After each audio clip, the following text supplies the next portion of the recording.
Hello everyone, मैं BK Kumar आप सभी को अपने चैनल एडुवानी पर स्वागत करता हूं। देखिए, पिछले वाले वीडियो में हम लोग सॉइल के टाइप और उसके फीचर्स को हम लोग देखे हुए थे। आज इस वीडियो में आपके first chapter resources and development के लास्ट टॉपिक पढ़ने वाले हैं, जो है सॉइल इरोजन एंड कंजर्वेशन। इसी चीज़ को हम लोग देखेंगे। तो आइए हम लोग इस वीडियो में इस चीज़ को हम लोग थोड़ा सा एक्सप्लेन करते हैं और समझते हैं कि सॉइल इरोजन क्या होता है। सबसे पहले हम लोग थोड़ा सा ये देख लेते हैं कि इस वीडियो में हम लोग किस किस टॉपिक को हम लोग कवर करने वाले हैं। इस चीज़ को देखिए। सबसे पहले क्या होगा, soil erosion, soil some important term. देखिए, बेसिकली इस वीडियो में हम लोग इतना चीज़ को टॉपिक को कवर करेंगे, ठीक है ना, और समझेंगे क्या होता है सॉइल इरोजन, क्या होता है, डिफरेंट एजेंट्स क्या होता है जो सॉइल इरोजन में इंपॉर्टेंट रोल प्ले करता है, डिफरेंट ह्यूमन मिस्टेक्स क्या होता है जो सॉइल इरोजन में इंपॉर्टेंट रोल प्ले करता है, correct types of soil erosion, कितने तरह का सॉइल इरोजन जो होता है वो कितने तरह का होता है, कंजर्वेशन ऑफ सॉइल इरोजन, किस तरह सॉइल इरोजन जो है इसको कम किया जाए, इसको कंजर्व किया जाए, इस प्रॉब्लम को। उसके बाद कह रहा है definition of some important terms, कुछ ऐसा टर्म इसमें यूज किया जाएगा जिसको हम लोग समझेंगे, जैसे आपको कंटूर फार्मिंग आ जाएगा, टेरेक फार्मिंग आ जाएगा। उसके बाद बहुत सारा ऐसा टर्म आएगा जिसमें आपको शेल्टर बेल्ट्स आ जाएगा, क्या होता है, ये सभी चीज़ को हम लोग थोड़ा सा समझेंगे क्या होता है इस वीडियो में, ठीक है ना। तो फर्स्ट वाला आज टॉपिक जो हम लोग शुरू करने वाले हैं वो क्या है, सॉइल इरोजन। इसके डिफिनेशन देखेंगे, उसके कुछ इसके चीज़ों को समझेंगे। तो ये देखते हैं।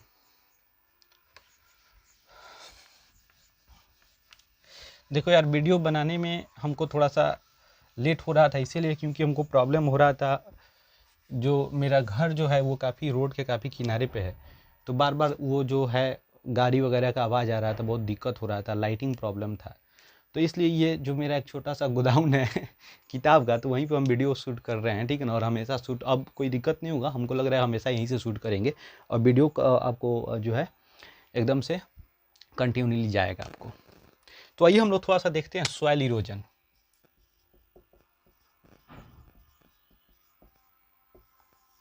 देखिए, सॉइल इरोजन क्या होता है, खूब आराम से प्रेम से समझिएगा इसको, इसके डिफिनेशन को। देखिए, सॉइल का मतलब होता है मिट्टी, इरोजन का मतलब होता है कटाव। डेट मीन्स इस तरह हम लोग क्या कह सकते हैं, मिट्टी के कटाव को क्या कहेंगे, सॉइल इरोजन कहेंगे। मतलब ये मिट्टी कट करके जब एक स्थान से दूसरे स्थान पर चला जाएगा, उसे ही हम लोग क्या कहेंगे, सॉइल इरोजन।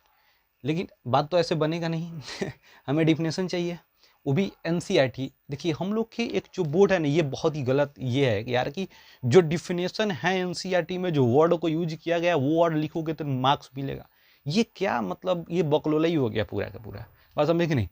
आप यही तो है जो हम लोग क्या लॉर्ड मैकाले के एजुकेशन सिस्टम को हम लोग अभी तक फॉलो करते आ रहे हैं। भैया, ये क्या है कि जो एग्जाम जो आपके किताब में लिखा हुआ वही टर्म यूज करेंगे, उस टर्म को समझ के हम अपने टर्म में तो उसको कन्वर्ट कर सकते हैं ना। बट कोई नहीं, मार्क्स तो उठाना है तो हमें उस तरह से चलना होगा। पहले हम लोग थोड़ा सा एनसीईआरटी के डिफिनेशन को थोड़ा सा हम लोग समझते हैं कि आखिर एनसीईआरटी ने सॉइल इरोजन को कैसे डिफाइन किया हुआ है, इसको समझेंगे। तो द डिन्यूरेशन ऑफ सॉइल कवर, देखो सॉइल कवर, इसको सॉइल कवर को हम लोग टॉप सॉइल भी कह सकते हैं, एक तरह से टॉप सॉइल, इसी को कह सकते हैं fertile soil, fertile soil, fertile soil कह सकते हैं, ठीक है ना। सॉइल कवर, टॉप सॉइल और फर्टाइल सॉइल। मिट्टी जो दहेगा या बहेगा या कटेगा, वो कहाँ से कटेगा, सबसे ऊपर वाला परत। क्योंकि वो जो मिट्टी का जो क्ले होता है, क्ले जब भी बोले उसका टेक्सचर जो होता है काफी फाइन होता है और तुरंत दह जाता है, और फाइन होने के कारण वो उपजाऊ भी होता है, इसलिए उसको फर्टाइल सॉइल भी कहते हैं। टॉप सॉइल सबसे ऊपर वाला, और कवर सबसे ऊपर ही ना होता है। एल दोनों को एक के जैसा यूज किया है, ठीक है ना। अब समझो, फर्टाइल सॉइल हो गया, ठीक है ना। एंड सब्सिक्वेंट, दूर ससुर ये था, washing down through different natural agents agents, इसमें समझो एजेंट्स लाइक, अगर एजेंट्स के बाद हम लोग करेंगे तो एयर, वाटर,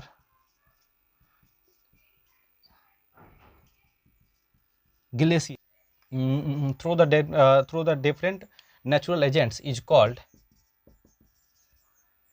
soil erosion, या इसी को लिख सकते हैं is described as soil erosion. ये तो भैया आपका एनसीईआरटी का हुआ। अब हम लोग अपना लैंग्वेज, अपना भाषा थोड़ा सा समझ लेते हैं क्या होता है, क्योंकि वो बड़ा आरामदेह भाषा होता है, बड़ी जल्दी समझ आ जाता है, ठीक है ना। In other word we can see that the process in which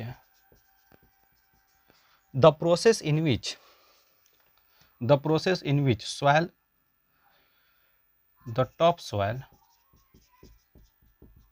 or fertile soil, देखिए अब समझिए, देखिए हम बार बार कह रहे हैं कि इसको अगर टोटल को अगर हम बोर्ड पे लिखेंगे और उसका ये वीडियो आपको डालेंगे तो बहुत लंबा वीडियो हो जाएगा, इसलिए हम वीडियो को जितना भी लिखने वाला जो टाइम होगा उसको हम लोग कट करके थोड़ा सा वीडियो के ड्यूरेशन को कम कर लेंगे, टाइम को कम कर लेंगे, तो टाइम का बचत भी होगा और कम समय में ज़्यादा फायदा आपको हो जाएगा। तो देखिए करा क्या, the process in which the top soil और fertile soil of the land are eroded और transported from one to another places through different natural agents. Natural agents तो हम लोग बात कर लिए हैं, एयर, वाटर, ग्लेशियर, ठीक है ना, इज कॉल्ड सॉइल इरोजन। मतलब क्या होता है कि जो टॉप सॉइल होता है या फर्टाइल सॉइल जो होता है वो डिफरेंट नेचुरल एजेंट्स के माध्यम से एक जगह से दूसरे जगह ट्रांसपोर्ट कर दिया जाता है, उसको बहा करके ले जाया जाता है, जाकर धर दिया जाता है, फैला दिया जाता है। इसी प्रोसेस को जो हम लोग कहते हैं सॉइल इरोजन कहते हैं। समझ आया, ठीक है ना। इसी प्रोसेस को हम लोग क्या कहेंगे, इरोजन। इरोजन किसका हो रहा है, सॉइल का, इसीलिए उसको क्या कहेंगे हम लोग, सॉइल इरोजन। बात समझ आया, इरोजन क्या होता है, सॉइल इरोजन क्या होता है, ठीक है ना। अब हम लोग थोड़ा सा बात करते हैं agents. What are the different agents, natural agents which lead to the soil erosion. Soil erosion के सॉइल इरोजन में कौन कौन सा नेचुरल एजेंट्स जो है इंपॉर्टेंट रोल प्ले करता है उस चीज को समझेंगे, ठीक है ना। ला ला ला ला ला ला ला।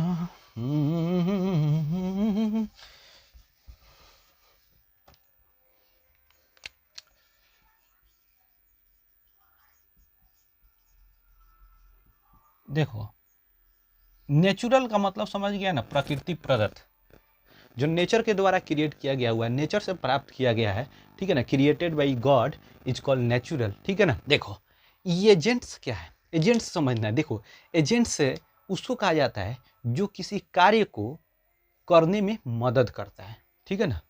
एजेंट्स क्या कहेंगे, जो किसी भी कार्य को करने में मदद करता है, अर्थात एक तरह से मीडियम बन जाता है।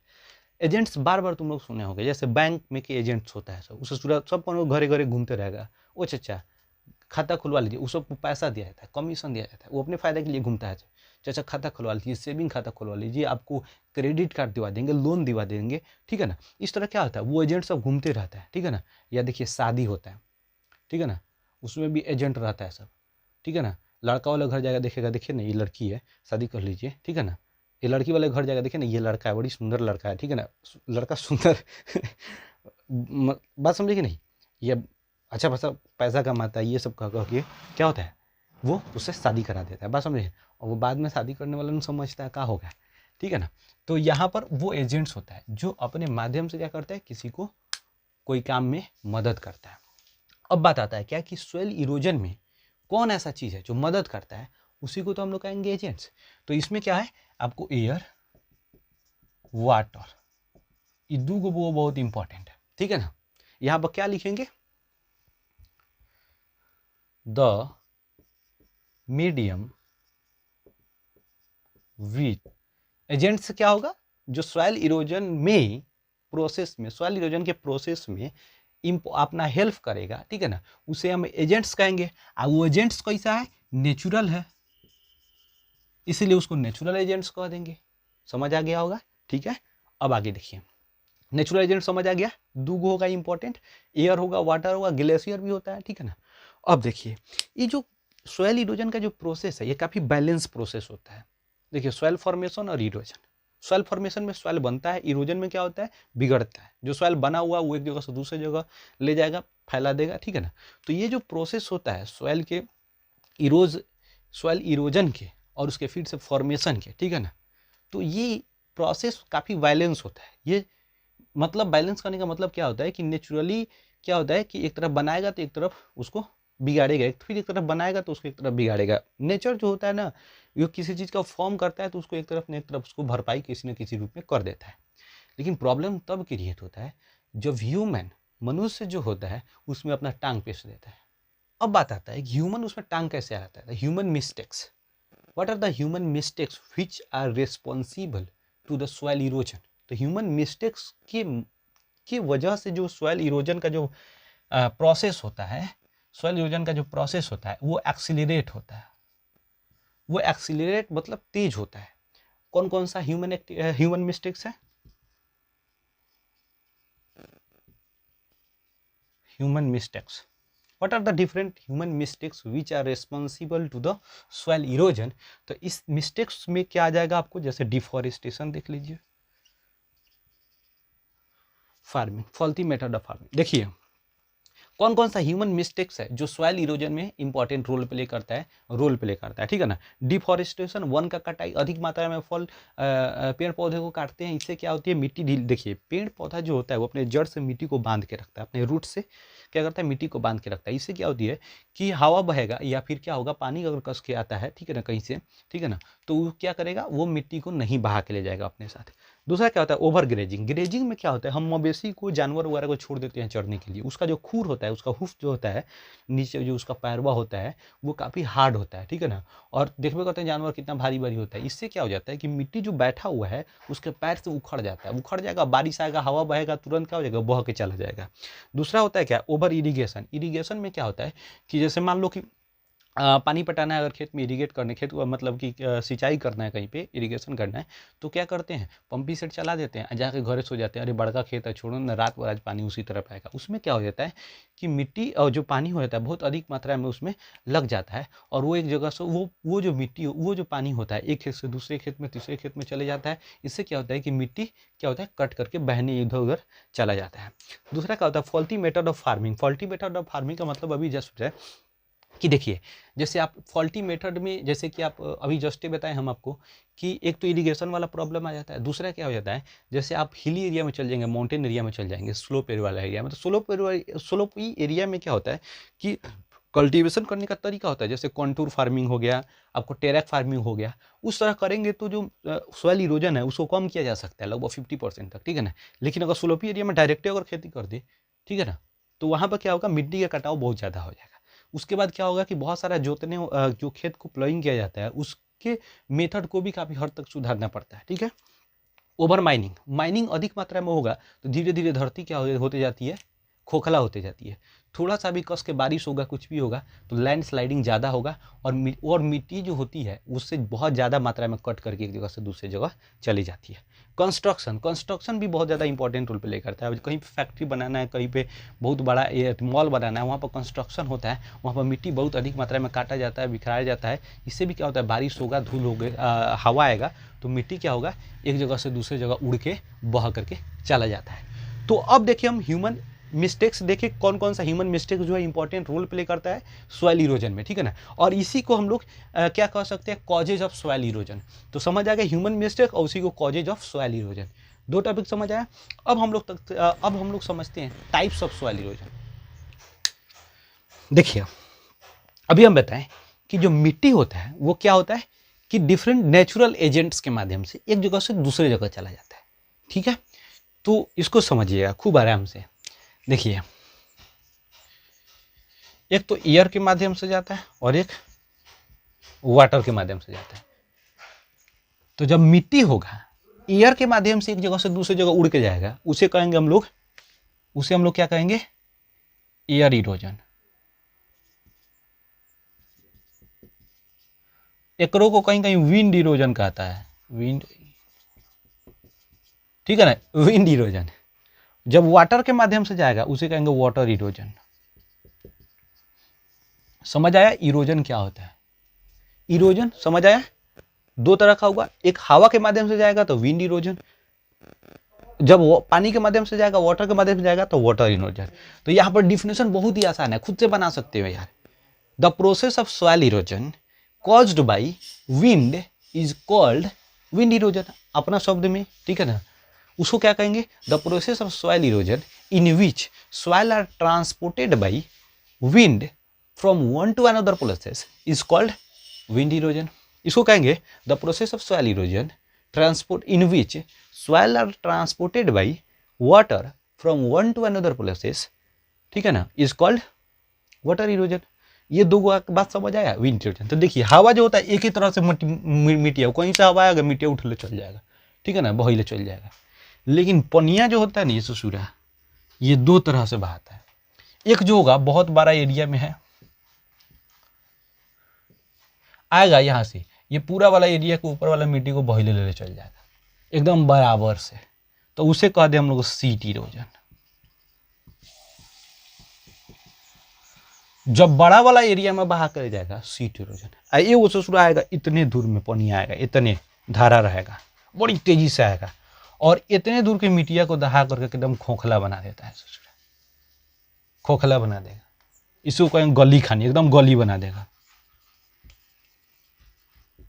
तो एकरा को कहेंगे हम लोग गली इरोजन, समझ आ गया। तो विंड इरोजन एक ही तरह से मिट्टी को उड़ा के लेके चल जाएगा, एमे नहीं होता कि गली बना देगा उड़ा करके, गली बनने नहीं करेगा उसे। लेकिन ये जो होता है दो तरह से होता है, एगो सीट होता है, एगो आएगा मिट्टी जो आएगा वो बड़ी वाली एरिया में आएगा और पूरे एरिया के जो ऊपर वाली मिट्टी को बही ले चल जाएगा। एक होगा एकदम से गली की तरह बना देगा, फोटो में दिख रहा होगा तुमको।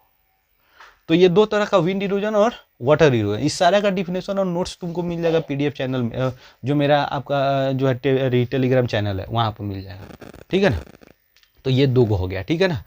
अब हम लोग थोड़ा सा समझते हैं कंजर्वेशन ऑफ सॉइल इरोजन।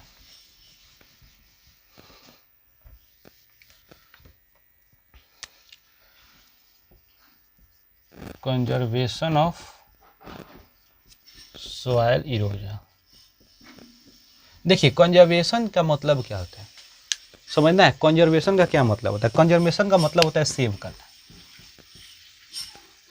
उसको बचाना, कंजर्व करना, बात समझे कि नहीं। सॉइल इरोजन, तो जो इरोजन का प्रोसेस है जो है, अर्थात सॉइल इरोजन का जो प्रोसेस है, इसी को कंजर्व करना, इसी के प्रोसेस को क्या करना, कम करना, जिससे हमको क्या हो सके, जो प्रॉब्लम क्रिएट होता है वो ना हो सके। अब बात थोड़ा सा यहाँ पर समझिएगा कि सॉइल इरोजन का क्या इफेक्ट होता है, रिजल्ट ऑफ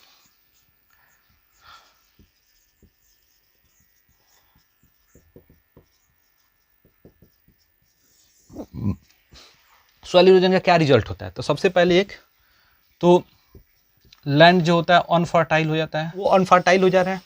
इनकम जो है वो क्या हो जा रहा है, तुमको लोगों का कम हो जा रहा है। आगे बताएंगे एक कहानी जो हरियाणा के सुखो माजरी गांव का कहानी है, एनसीईआरटी में तुमको दिया भी हुआ है, ठीक है ना। वहाँ का कहानी बताएंगे कैसे लोगों का इनकम बढ़ जाता है अगर लैंड इरोजन को कम किया जाएगा तो, ठीक है ना। और क्लाइमेट अर्थात इन्वायरमेंटल प्रॉब्लम क्रिएट होगा, समझ आया है। ये जो है सॉइल इरोजन के प्रॉब्लम से, मतलब सॉइल इरोजन का रिजल्ट होता है। सॉइल इरोजन होगा तो इस तरह का प्रॉब्लम क्रिएट होगा, बात समझ आया। Effect of soil erosion exam में पूछा, एग्जाम आपकी किताब में तो नहीं दिया हुआ, लेकिन हम आपको 2-3 पॉइंट जो है बता दिए ताकि आपको कहीं से अगर आ जाता है, अगर किसी भी तरह से एकदम से अनसर्टेन आपके सामने अगर आ गया तो फिर प्रॉब्लम क्रिएट हो जाएगा। अब समझते हैं कंजर्वेशन ऑफ सॉइल इरोजन। देखो सॉइल इरोजन क्या होता है, the process in which we conserve the soil erosion, we conserve the soil from erosion, we conserve the soil from erosion. यहाँ पर समझो, the process in which in which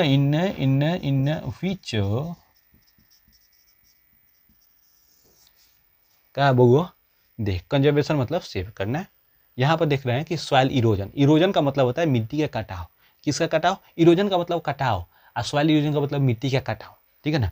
तो हमें रोकना कथी क्या हो, इरोजनिक ना रोकना है।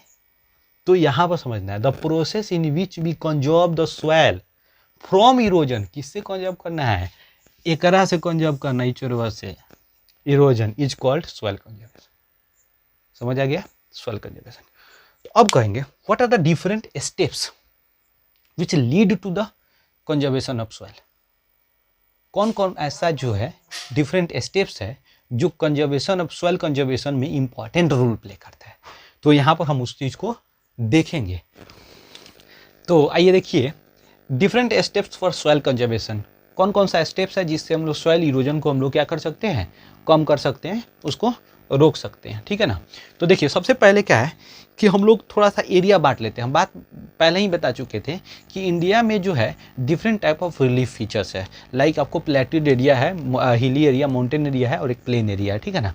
तो इसमें थोड़ा सा अगर हम लोग हिली एरिया की बात करेंगे तो वहाँ पर थोड़ा सा अलग फिनोमिना होता है, थोड़ा सा वहाँ पर अलग एक मैटर होता है, ठीक है ना। और बाकी जो है अगर आप प्लेन एरिया की बात करेंगे तो वहाँ पर अलग फिनोमिना होता है, वहाँ का अलग कहानी होता है। तो बेसिकली अलग अलग जगह पर अलग अलग प्रॉब्लम होता है, जिसकी वजह से अलग अलग क्या होता है वहाँ पर उसका इलाज भी होता है, ठीक है ना। तो कॉन्टूर प्लोइंग और टेरेस फार्मिंग बेसिकली ज़्यादातर जो है हिली एरिया में या फिर माउंटेन एरिया में,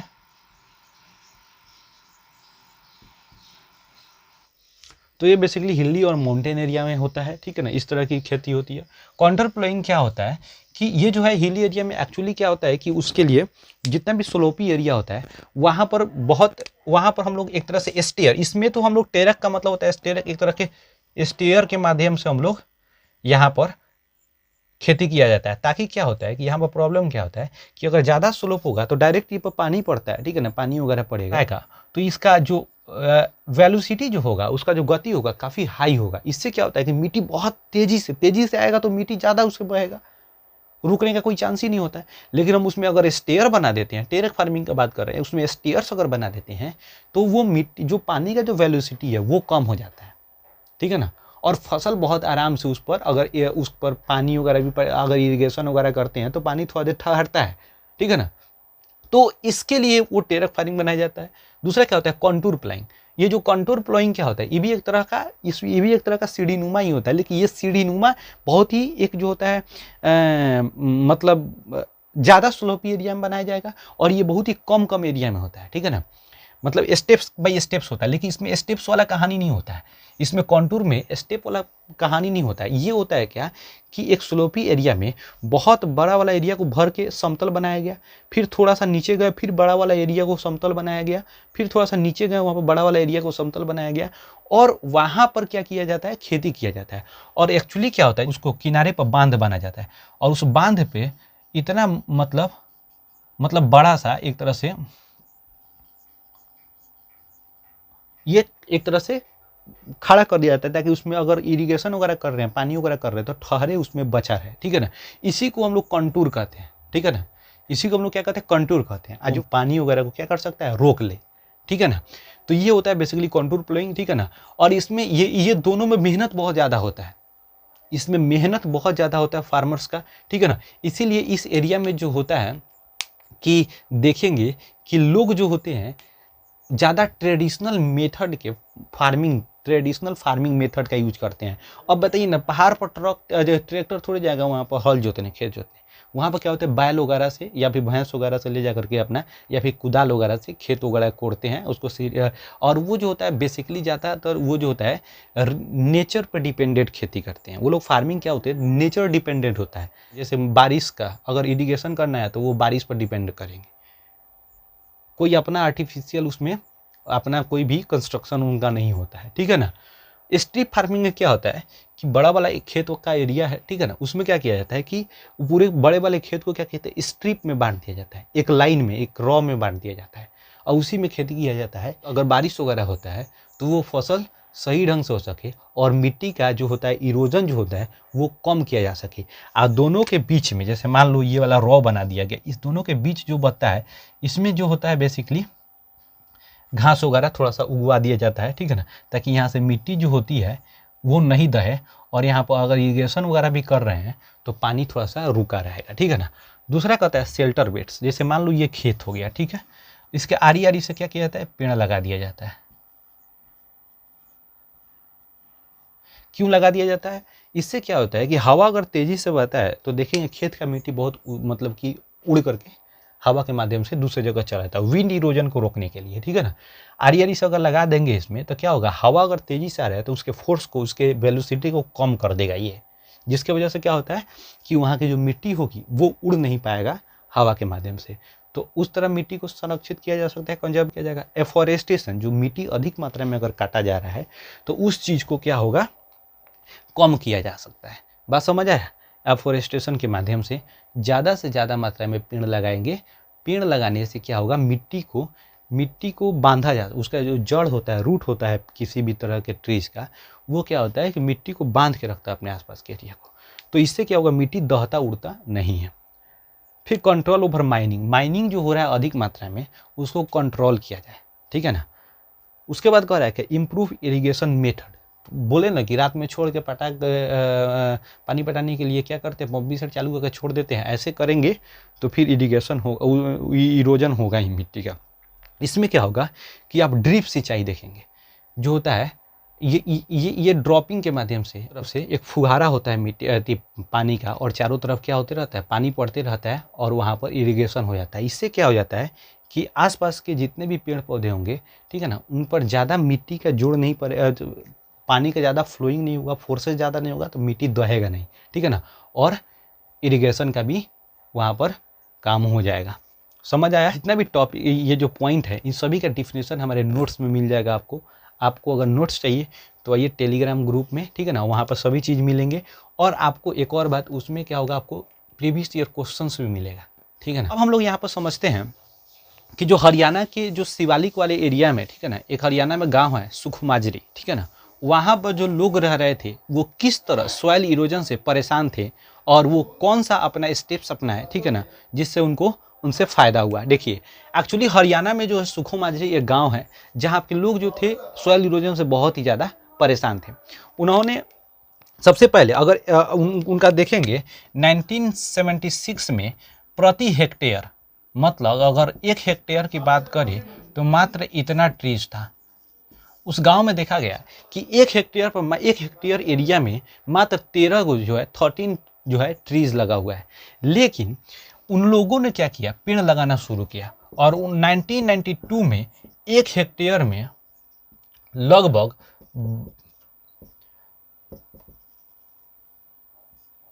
1272 को पेड़, मतलब इतना ज़्यादा, मतलब 100 गुना ज़्यादा वृद्धि हुआ, ठीक है ना। यहाँ पर मतलब ये देखा गया है कि 1972 ईस्वी में वो लोगों ने पेड़ लगाया और 1 हेक्टेयर में 1272 पेड़ हो गया, ठीक है ना। वो लोगों ने पेड़ लगाना बहुत बड़ी मात्रा में शुरू किया, ठीक है ना। और वहाँ पर ये देखा गया कि 1979 में जो उन लोगों का इनकम था प्रति व्यक्ति वो 10,000 रुपया था, ठीक है ना। लेकिन 1985 में ये देखा गया कि उनका इनकम 15,000 हो गया। तो इससे क्या पता चलता है कि अगर सॉइल कंजर्वेशन को, अगर हम लोग उसके स्टेप्स को अगर फॉलो करते हैं, उसको समझते हैं, उस तरह के स्टेप्स को हम लोग लेते हैं, तो इससे फ़ायदा क्या होगा कि हमारी इनकम होगी, एग्रीकल्चर बेटर तरीक़ा से हम लोग मतलब उसके एग्रीकल्चर में प्रोडक्शन जो होगा उसको बढ़ाया जा सकता है, ठीक है ना, उससे हमारा इनकम बढ़ेगा, ठीक है ना। तो आई होप कि यहाँ तक आपको समझ आया होगा। अब आप यहाँ पर क्या हुआ कि आपका ये चैप्टर समाप्त हो गया, और अब आपको इसका अगर नोट्स चाहिए तो हमारे टेलीग्राम जो ग्रुप है एडवानी फैमिली के नाम से चलता है, उसमें आप जुड़ जाइए। अगर नए हैं तो जुड़ जाइए, जो जुड़ गए होंगे तो कोई बात नहीं, ठीक है ना। वहाँ पर आपको PDF मिल जाएगा, पूरा का पूरा चैप्टर का आपको क्वेश्चन आंसर का पूरा PDF मिल जाएगा। उसमें आपको जो होगा उसका आपका प्रीवियस ईयर क्वेश्चन भी साथ में होगा, जिससे आपको ये फ़ायदा होगा कि आपको समझ आएगा कि अच्छा हम पढ़े क्या हैं और एग्ज़ाम में क्या पूछा जा रहा है, ठीक है ना। और हम कुछ इसको टैकल कर पा रहे हैं कि नहीं, सब जो हमारा जो क्वेश्चन आंसर है ये हम बना पा रहे हैं कि नहीं, इससे आपको कुछ समझ आ जाएगा, ठीक है ना। तो आज के लिए बस इतना ही, और नेक्स्ट जो चैप्टर होगा वो आपको हिस्ट्री का नेशनलिज्म इन इंडिया होगा, ठीक है ना। उसी को पढ़ाना अब हम शुरू करेंगे। तो बस आज के लिए इतना ही। अगर वीडियो अच्छा लगा हो तो लाइक कीजिए, शेयर कीजिए अपने दोस्तों के पास, और कमेंट कीजिए जो प्रॉब्लम होगा, किस तरह का क्या है आपके पास, कमेंट कीजिएगा, समझ आएगा, ठीक है ना। और जो दोस्त आपके नहीं जुड़े हुए हैं हम लोगों से, उनके पास वीडियो शेयर कीजिए और बोलिए जुड़ जाए, और हमारे टेलीग्राम ग्रुप में भी आकर के जुड़ जाए, ताकि कोई भी जो होगा आपको नोट्स वगैरह दिया जाएगा, उस आप नोट्स को आप अपने पास क्लियर कर लेंगे, जिससे क्या होगा कि आपको एग्ज़ाम के समय में किसी भी तरह का कोई प्रॉब्लम नहीं होगा। तुरंत देखिए नोट्स बना रहता है तो उससे फ़ायदा क्या होता है कि आप तुरंत आपका उसका रिवीजन कर लेते हैं, ठीक है ना। तो चलिए बस आज के लिए इतना ही।